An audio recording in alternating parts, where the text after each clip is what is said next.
Come on, Snake.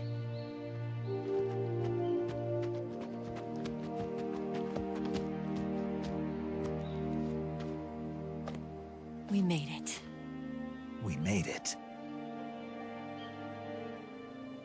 Over there.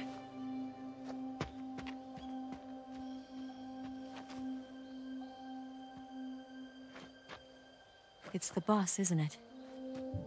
I'll go get the wig ready to take off. Right. I'll leave you two alone. But come back in one piece, okay?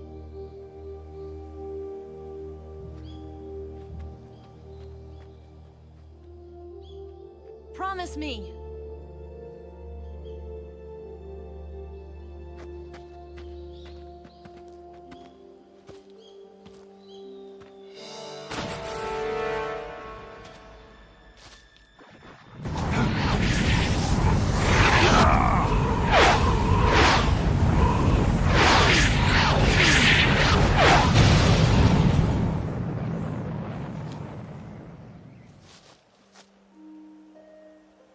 Life's end.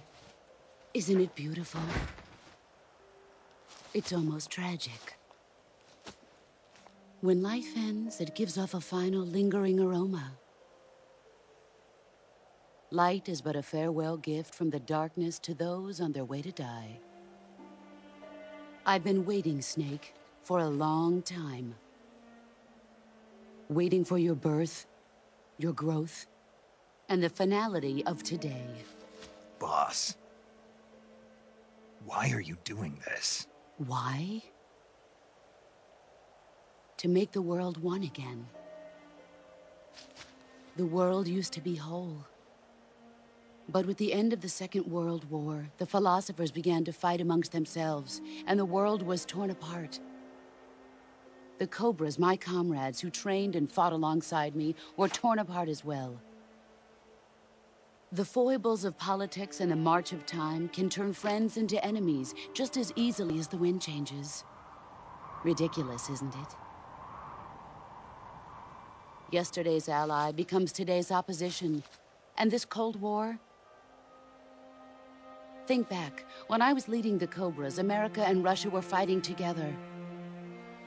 Now, consider whether America and Russia will still be enemies in the 21st century.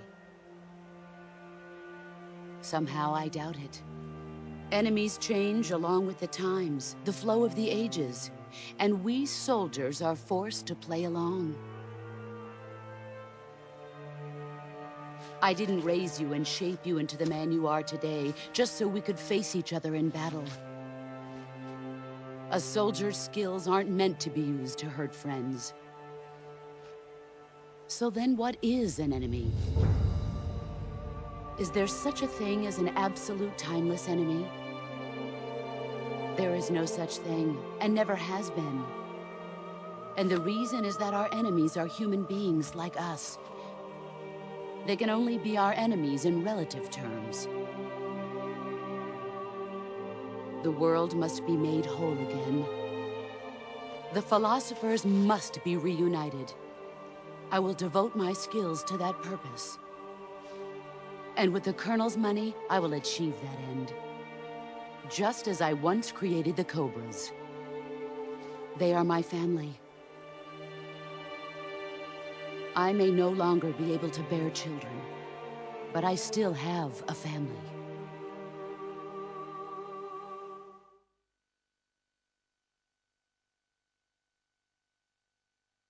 It was November 1st, 1951. I was in the Nevada desert participating in atomic testing. The name Nevada is derived from Spanish, covered in snow, white as snow. And snow is exactly what I saw in that Nevada desert. It froze my blood white. Snake, you were an atomic test subject, weren't you? On Bikini Atoll. That's part of the reason I was drawn to you. You and I are alike. We're both slowly being eaten away by the karma of others. we'll never have the chance to die peacefully of old age. We have no tomorrow.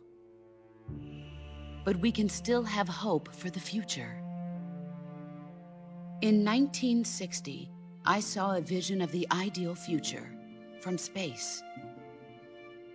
3 years earlier, the Soviet Union had succeeded in launching Sputnik, the first man-made satellite in history, into orbit. This came as a huge shock to the United States. In response, America threw everything it had into its own manned spaceflight project, the Mercury program. Even as the Soviets seemed poised to send their first man into space, America was still experimenting with chimpanzees and rockets. The government wanted human data, so they secretly decided to send a human being into space. I was the one they chose. At the time, they didn't have the technology to block out cosmic rays, and whoever they sent up would inevitably be exposed to heavy radiation. That's why they chose me. After all, I'd already been irradiated once. Of course, you won't find any of this in the history books. I could see the planet as it appeared from space. That's when it finally hit me.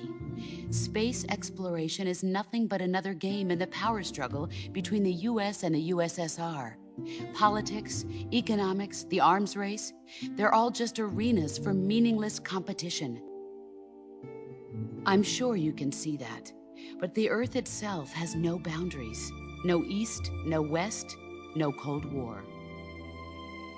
And the irony of it is, the United States and the Soviet Union are spending billions on their space programs and the missile race, only to arrive at the same conclusion.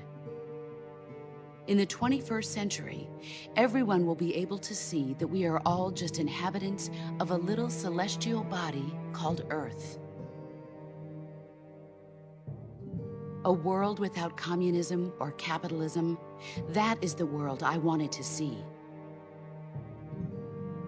But reality continued to betray me. In 1961, I was sent to Cuba, to Bahia de Cochinos.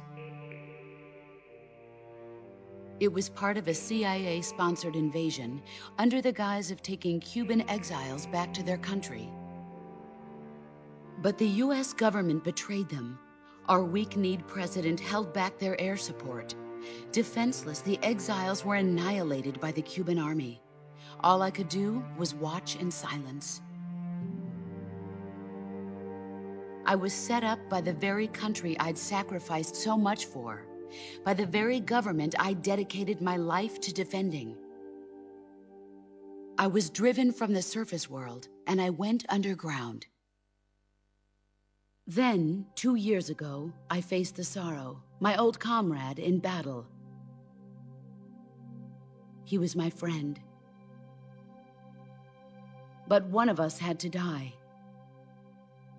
I was left with no choice. The Sorrow gave his life for me. There is no enmity between us. One must live, and one must die. That was the mission. The ones who gave me that mission were the philosophers.